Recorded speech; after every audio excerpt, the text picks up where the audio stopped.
Hello everyone, my self Anamika. तो आज मैं बता रही हूँ inorganic chemistry and physical chemistry से जितना भी क्वेश्चन आया है वो मेरे नोट्स से आया है। मतलब कि मैं ये सब नोट्स को करवा रही हूँ एंड मेरे नोट्स करने का मतलब है कि सारा एनसीईआरटी से आया है एंड ये सब जो मैं नोट्स बनाई हूँ ना वो सारा एनसीईआरटी का लाइन है।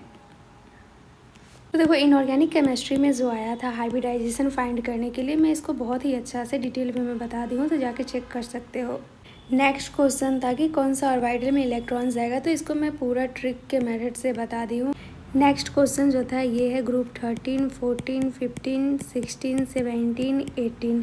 तो ये जो ग्रुप 15 है वो ज़्यादा स्टेबल होगा ग्रुप 16 से, क्योंकि ये हाफ फिलेड है।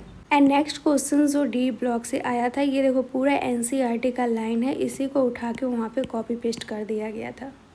नेक्स्ट क्वेश्चन जो कोऑर्डिनेशन से पूछा गया था, लॉ स्पिन से रिलेटेड पूछा गया था, तो इसमें सिंपल आपको हाइब्रिडाइजेशन निकालने के लिए आना चाहिए, तो ये सारा को मैं अच्छा से बता दी हूँ। नेक्स्ट क्वेश्चन पूछा गया था स्पेक्ट्रोकेमिकल सीरीज़ के ऊपर, तो मैं शॉर्टकट भी बताई थी कि सिंपल याद रख लो CNOX, इसी से पूरा क्वेश्चन सॉल्व हो जाएगा। नेक्स्ट क्वेश्चन आया था ग्रुप 13 से, बोरॉन जो है वो ओनली फॉर्म करता है Bf4- एंड यहाँ पे देखो उसका रीज़न भी दिया गया है। बोरॉन के पास d ऑर्बिटल एब्सेंट रहता है, तो ये मैक्सिमम 4 कोवैलेंसी फॉर्म कर सकता है। नेक्स्ट क्वेश्चन जो पूछा गया था वो पोटास एलम से रिलेटेड पूछा गया था। अगर आपको पोटास एलम का फॉर्मूला पता है तो आप ये क्वेश्चन आसानी से कर लेते, क्योंकि सिंपल K एंड SO4 का रेशियो पूछ रहा था, तो K 1 है, SO4 2 है, तो 1:2 हो जाएगा। नेक्स्ट क्वेश्चन में सिंपल हमसे रेशियो पूछा जा रहा था, तो देखो ये ब्रैकेट के अंदर वाला होता है वो ब्रेक नहीं करता है, बाहर वाला सिर्फ ब्रेक करता है, तो ये 3 हो जाएगा एंड ये 1 हो जाएगा, तो यहाँ पे 1:3 हो जाएगा। नेक्स्ट क्वेश्चन पूछा गया था फेशियल एंड मेरिडियनल से रिलेटेड। अगर आपको ये वाला फॉर्म पता होता है एंड इसका एग्जांपल देखो मैं बता दी थी एंड ये एनसीईआरटी का एग्जांपल है, ये सब पता होता है तो क्वेश्चन आसानी से कर लेते। नेक्स्ट क्वेश्चन जो पूछा गया था, अगर आपको ये वाला फॉर्म पता होता तो आप आसानी से कर लेते। इसमें सिस एंड ट्रांस दोनों ऑप्टिकल एक्टिव होता है एंड ये एग्जांपल जो है ये एनसीईआरटी का ही है। फिर इसमें पूछा गया था कि कौन सा कायरल होगा एंड कौन सा कायरल नहीं होगा, तो यहाँ पे बोला गया कि सिस ऑप्टिकल एक्टिव है तो कायरल यही होगा, बट वहाँ पे ट्रांस दिया गया था तो आंसर गलत हो जाएगा। नेक्स्ट पूछा गया था इलेक्ट्रॉन यानी इंथैल्पी से रिलेटेड, तो ये तो सबको पता रहता है, क्लोरीन का सबसे ज़्यादा होगा, फिर फ्लोरीन का होगा, फिर ब्रोमीन का होगा, फिर आयोडीन का होगा। नेक्स्ट क्वेश्चन जो पूछा गया था, बोला गया था कि KMnO4 ब्रेक करता है तो कौन सा प्रोडक्ट बनता है, तो K2MnO4 बनता है, MnO2 बनता है, O2 बनता है। बट क्वेश्चन में बोला गया था डार्क ग्रीन कलर, तो डार्क ग्रीन कलर का बात करें तो K2MnO4 होगा, तो आंसर हो जाएगा K2MnO4। नेक्स्ट क्वेश्चन पूछा गया था नेमिंग से रिलेटेड, तो अगर आप ये सब कर लिए होंगे तो नेमिंग वाला क्वेश्चन करने में कोई प्रॉब्लम नहीं हुआ होगा, क्योंकि यहाँ पे सिंपल ऑक्सीडेशन स्टेट का ध्यान रखना था। यहाँ पे Cl3 है तो यहाँ पे +3 हो जाएगा एंड ये सब की वजह से कोई भी चार्ज नहीं आता है, तो सिंपल यहाँ पे +3 हो जाएगा। बस इससे भी आप एलिमिनेशन करके वो क्वेश्चन सॉल्व कर सकते थे। नेक्स्ट क्वेश्चन जो आया था वो सिंपल लेंथनॉइड सीरीज़ के एलिमेंट से आया था, तो एलिमेंट का नाम आपको याद रहना चाहिए था, उसका इलेक्ट्रॉनिक कॉन्फ़िगरेशन याद रहना चाहिए था, तो आप आसानी से निकाल सकते थे कि उसमें कितना, किस एलिमेंट में कितना अनपेयर इलेक्ट्रॉन होगा। तो यहाँ पे HO के बारे में पूछा गया था, तो लेंथनॉइड सीरीज़ का जो एलिमेंट है मैं इसको सिंपल याद की थी, सीने पर नदिया प्रेम की समाई यूँ गदहा तब डंकी हो गया, इंजीनियर तुम यहाँ भी लूडो खेलो। फिर यहाँ पे देखो 6H2 है वो सब में कॉमन है। चेंज कहाँ पे आता है 4F एंड 5D में, तो फर्स्ट वाला एलिमेंट के लिए हमें याद रखना है 4F1 5D1 6H2। तो अब देखो ये दोनों को ऐड कर देंगे तो 2 होगा एंड नीचे में आएंगे तो एक बढ़ जाएगा, तो 4F3 हो गया, 4F4 हो गया, 4F5 हो गया, 4F6 हो गया, 4F7 हो गया एंड इधर 6H2 सब में है। अब ये जो हो गया हाफ फिलेट हो गया, अब हाफ फिलेट हो गया तो यहाँ पे ब्रेक कर देंगे फिर से, तो यहाँ पे लिखेंगे 4F एंड फिर यहाँ पे जैसे था 5D1 6H2 लिख देंगे एंड फिर नीचे में सबको मर्ज कर देंगे, ये 7 + 1 8 हो गया एंड नीचे आएंगे तो एक और इलेक्ट्रॉन आएगा तो 4F9 हो गया, ये 6H2 हो गया, 12, 13, 14 और 14 जो हो गया ये फुल फिलेट हो गया, तो फिर यहाँ पे ब्रेक कर देंगे।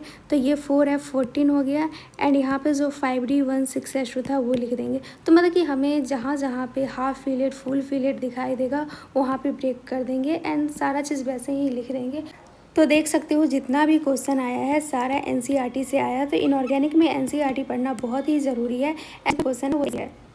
अब फिजिकल केमिस्ट्री का बात करते हैं। तो फिजिकल केमिस्ट्री में भी जितना नोट्स से करवाई हूँ, मतलब कि जो NCERT से जो मैं नोट्स बनाई थी उसी से आया है। तो यहाँ पे देखो एंट्रोपी का बात करें तो Q/T होगा, सिंपल इस फॉर्मूला पे पूछ लिया गया था। नेक्स्ट क्वेश्चन जो पूछा गया था आइडियल सॉल्यूशन से रिलेटेड पूछा गया था, नॉन आइडियल सॉल्यूशन से रिलेटेड पूछा गया था, निगेटिव डेविएशन का एग्जांपल पूछा गया था, आइडियल सॉल्यूशन में इंटरमॉलिक्यूलर अट्रैक्टिव फोर्स होता है या नहीं ये पूछा गया था। तो ये तो बहुत इंपॉर्टेंट है, PY खोल के देखो तो ये सबसे क्वेश्चन भर के आया हुआ है। नेक्स्ट क्वेश्चन पूछा गया था वर्क से रिलेटेड। तो NCERT में 2 फॉर्मूला दिया गया है वर्क से रिलेटेड, पहला इरिवर्सिबल प्रोसेस के लिए एंड सेकंड दिया गया है रिवर्सिबल प्रोसेस के लिए। तो हमसे पूछा गया था रिवर्सिबल प्रोसेस के लिए। तो अगर आपको फॉर्मूला पता रहता है तो ये क्वेश्चन आसानी से कर लेते, बट थोड़ा टाइम कंज्यूमिंग क्वेश्चन था।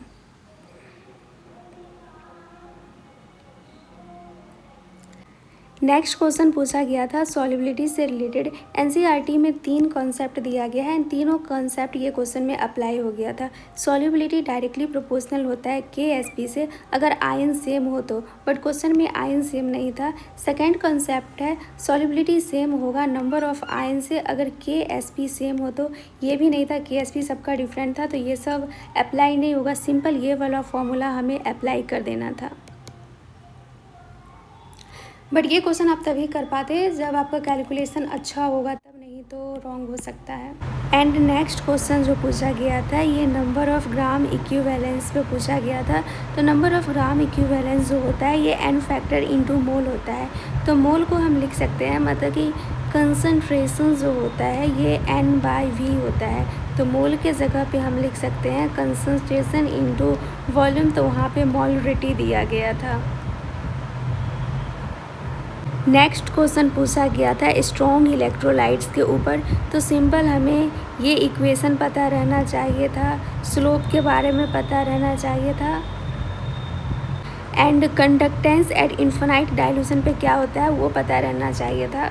नेक्स्ट क्वेश्चन पूछा गया था आर्हेनियस इक्वेशन पे। तो हमें सिंपल आर्हेनियस इक्वेशन का फॉर्मूला पता रहना चाहिए था, ग्राफ पता रहना चाहिए था ताकि हम स्लोप फाइंड कर सके एंड सिंपल सारा चीज़ का वैल्यू यहाँ पे पुट कर देंगे तो हमारा टेम्परेचर का वैल्यू यहाँ आ जाता।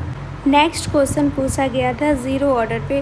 तो इस टाइप के क्वेश्चन में हम क्या करते थे कि सिंपल ये वाला फॉर्मूला अप्लाई कर देते थे एंड T का वैल्यू निकल जाता था। बट क्वेश्चन में क्या किया गया है 2R से प्रोडक्ट बना है। तो अब हम यहाँ पे रेट लिखेंगे तो यहाँ पे हो जाएगा -dR/dt एंड साथ में मल्टीप्लाई करेंगे 1/2 से, क्योंकि ये 2 नीचे आ जाता है। अगर सिर्फ रिएक्टेंट से प्रोडक्ट बनता है तो सिंपल ये वाला फॉर्मूला अप्लाई कर देते, रेट जो हो जाता है ये -dR/dt हो जाता। तो ये वाला भी अप्लाई करेंगे तो रॉन्ग हो जाएगा इस 2 के वजह से। एंड देखो इस टाइप का क्वेश्चन PYQ में बहुत पूछा गया है एंड इस क्वेश्चन को आप लॉन्ग मेथड से भी कर सकते हो एंड शॉर्टकट मेथड से भी कर सकते हो। तो मैं कैसे करती थी, देखो ये Fe3+ से Fe में गया है, Fe2+ से Fe में गया है, Fe3+ से Fe2+ में गया है। तो सबसे ज़्यादा चार्ज देख सकते हैं Fe3+ से Fe वाला में है, तो जिसमें ज़्यादा चार्ज रहेगा उसको G3 मानेंगे। फिर सबसे कम चार्ज इसमें है क्योंकि 3 से 2+ में गया है तो इसको मानेंगे G1। ये हो गया G1। अब हमें कुछ नहीं करना है, सिंपल फार्मूला पुट करना है। G होता है -NFe, तो सब में -NFe रख देंगे।